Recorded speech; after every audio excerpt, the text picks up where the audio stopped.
السلام علیکم ورحمۃ اللہ وبرکاتہ۔ M T international calendar studio سے عالمی جماعتی خبروں کے بلیٹن کے ساتھ ہم حاضر ہیں۔ حضرت خلیفۃ المسیح الخامس ایدہ اللہ تعالیٰ بن نصر العزیز نے مورخہ 17 جنوری سن 2025 کو مسجد مبارک اسلام آباد ٹلفٹ سے خطبہ جمعہ ارشاد فرمایا اور نماز پڑھائی۔ حضور انور ایدہ اللہ تعالیٰ بن نصر العزیز کے خطبہ جمعے کا نہایت ہی مختصر خلاصہ پیش خدمت ہے، اور مکمل خطبہ آپ مشاہدہ کر سکتے ہیں ایم ٹی اے کے یوٹیوب چینل اور اسی طرح ایم ٹی اے کی ویب سائٹ mta.tv۔ آج کے خطبہ جمعہ میں حضور انور ایدہ اللہ تعالیٰ بن نصر العزیز نے 2 سرایہ کا ذکر فرمایا۔ آخر پر حضور انور ایدہ اللہ تعالیٰ بن نصر العزیز نے پاکستان کے احمدیوں اور فلسطین کے لوگوں کے لیے دعا کی تحریک کی۔ پاکستان کے حالات کے لیے دعا کے لیے کہتا رہتا ہوں۔ اس میں تب شدت بعض دفعہ بہت زیادہ آ جاتی ہے، اور انتظامیہ اور حکومت بھی لگتا ہے کہ شدت پسند مولویوں کے ہاتھوں میں کھلونا بنی ہوئی ہے۔ پہلے تو یہ خبریں آتی تھیں کہ مسجد کا مینارہ گرا دیا یا محراب گرا دی، ان کو یہ اعتراض تھا، لیکن اب ڈسکے میں کل انہوں نے سڑک بنانے کے بہانے پہلے نوٹس بھیجا کہ اتنی جگہ ہم لیں گے اور وہاں بلڈوزر پھیر کے جگہ صاف کریں گے۔ اس سے پھر تھوڑا سا حصہ غسل خانے وغیرہ مسجد کے آتے تھے، لیکن جب بلڈوزر لے کر آئے تو انہوں نے مولویوں کی کہنے پر ساری مسجد کو مسمار کر دیا اور شہید کر دیا۔ یہ مسجد پرانی بنی ہوئی ہے، پارٹیشن سے پہلے کی بنی ہوئی تھی، اور چودھری ظفر اللہ خان صاحب کے نشست بنوائی تھی۔ بہرحال یہ آج کل اب اس حد تک بڑھ گئے ہیں، اللہ تعالیٰ ہی ہے جو ان کی جلد پکڑ کے سامان پیدا فرمائے اور ان کے مگر ان لوگوں پر الٹائے۔ اس لیے احمدیوں کو خاص طور پہ پاکستان کے احمدیوں کو بہت زیادہ دعاؤں کی ضرورت ہے، اس طرح توجہ دیں۔ اسی طرح فلسطین کے بارے میں بھی جو معاہدہ ہو رہا ہے، کوئی کہتے ہیں ہو گیا، کبھی کہا جاتا ہے نہیں ہوا، تو یہ معاہدے کے بعد پھر واقعات ہو رہے ہیں، تو اس بات پہ بعض لوگ بے جا خوشی کا اظہار کرنے لگ گئے ہیں، لیکن ان کو سمجھنا چاہیے کہ دجالی طاقتوں کا کوئی اعتبار نہیں ہوتا، یہ کہتے کچھ ہیں کرتے کچھ ہیں، اس لیے اتنی زیادہ خوش فہمی کی ضرورت نہیں ہے۔ ان کے لیے دعاؤں کی ضرورت بھی ہے، اور مسلمانوں کو عقل سے کام لے کر اپنے حق حاصل کرنے کی طرف کوشش بھی کرنی چاہیے۔ اللہ تعالیٰ مسلم قوم کو بھی اس کی عقل عطا ہے۔ ناظرین کرام، آج کی پہلی رپورٹ یو کے سے ہے، جہاں جماعت احمدیہ نے جلسہ سیرت النبی صلی اللہ علیہ وسلم کا انعقاد مسجد بیت فتوح میں کیا۔ رپورٹ آپ کی خدمت میں پیش کی جاتی ہے۔ کیا ہی پیارا یہ نام احمد ہے۔ حضور نبی اکرم صلی اللہ علیہ وآلہ وسلم کی مبارک زندگی اور کردار کی یاد میں جماعت احمدیہ برطانیہ سال بھر باقاعدگی سے تقریبات کا انعقاد کرتی ہے، تاکہ جماعت کے ارکان کو ہمارے پیارے نبی صلی اللہ علیہ وآلہ وسلم کی قائم کردہ مثال سے آگاہ کیا جا سکے۔ ایسی ہی ایک تقریب کا انعقاد ماڈرن علاقے میں واقع بیت الفتوح مسجد میں مورخہ 12 جنوری 2025 بروز اتوار کو لندن ریجن کے جلسہ سیرت النبی صلی اللہ علیہ وآلہ وسلم کی صورت میں ہوا۔ اس جلسے میں تقریباً 1600 حاضرین اور 2700 آن لائن ناظرین نے حضور صلی اللہ علیہ وآلہ وسلم کی مسلمانوں اور تمام بنی نوع انسان کے لیے قائم کردہ اسوہ حسنہ کی یاد دہانی میں شرکت کی۔ تقریب کا آغاز تلاوت قرآن کریم سے ہوا۔ اس کے بعد خدام الاحمدیہ کے ممبران کی طرف سے حضور صلی اللہ علیہ وآلہ وسلم کی سیرت مبارک کے اقتباسات پیش کیے گئے۔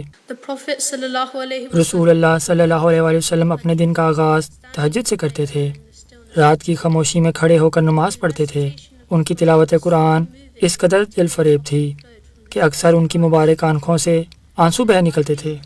اللہ کی معافی کا وعدہ کیے جانے کے باوجود انہوں نے اپنی امت کے لیے دعا کی اور ہم سب کے لیے اپنی گہری محبت اور تشویش کا اظہار کیا۔ حضور صلی اللہ علیہ وآلہ وسلم کا نام محمد تھا، جس کا مطلب ہے جس کی تعریف کی جاتی ہے یا جس کی تعریف کی گئی۔ یا رسول اللہ، میرے ماں باپ آپ پر قربان ہوں۔ دنیا کے بادشاہ نرم بستروں پر سوتے ہیں، لیکن آپ دونوں جہانوں کے بادشاہ زمین پر آرام کرتے ہیں۔ آپ صلی اللہ علیہ وسلم نے جواب دیا، اے عمر، کیا آپ کو یہ پسند نہیں کہ دنیا کی لذتیں ان کی ہوں اور ہم آخرت کی نعمتوں سے لطف اندوز ہوں۔ of the hereafter. حاضرین سے بیت الفتوح مسجد کے امام مولانا نسیم احمد باجوہ صاحب نے خطاب کیا، جنہوں نے اللہ کے اس پاک نبی صلی اللہ علیہ وآلہ وسلم کی سیرت پر عمل کرتے ہوئے قرب الہی حاصل کرنے پر حضرت مسیح موعود علیہ السلام کے کلمات کی وضاحت کی۔ حضرت مسیح موعود علیہ السلام بانی سلسلہ احمدیہ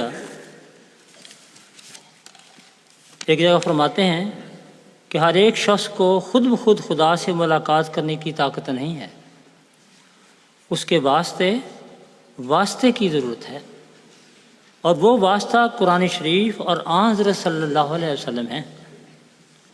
انسان تو دراصل بندہ یعنی غلام ہے۔ غلام کا کام یہ ہوتا ہے کہ مالک جو حکم کرے اسے قبول کرے۔ اسی طرح اگر تم چاہتے ہو کہ آن حضرت صلی اللہ علیہ وسلم کے فیض حاصل کرو تو ضرور ہے کہ اس کے غلام ہو جاؤ، یعنی محمد صلی اللہ علیہ وسلم کے غلام ہو جاؤ۔ جماعت کو پیغمبر اسلام کی طرف سے اپنے شدید دشمنوں کے لیے بھی عفو و درگزر کی بلندی کی مثالیں پیش کی گئیں، جو برطانیہ کے قومی سیکرٹری برائے امور خارجہ مکرم فرید احمد صاحب نے پیش کیں۔ ہجرت کے چوتھے سال مکہ میں قحط پڑا۔ کفار مکہ اس وقت سخت انتشار میں تھے۔ جب حضور صلی اللہ علیہ وسلم کو اس بات کا علم ہوا تو آپ نے کیا کیا؟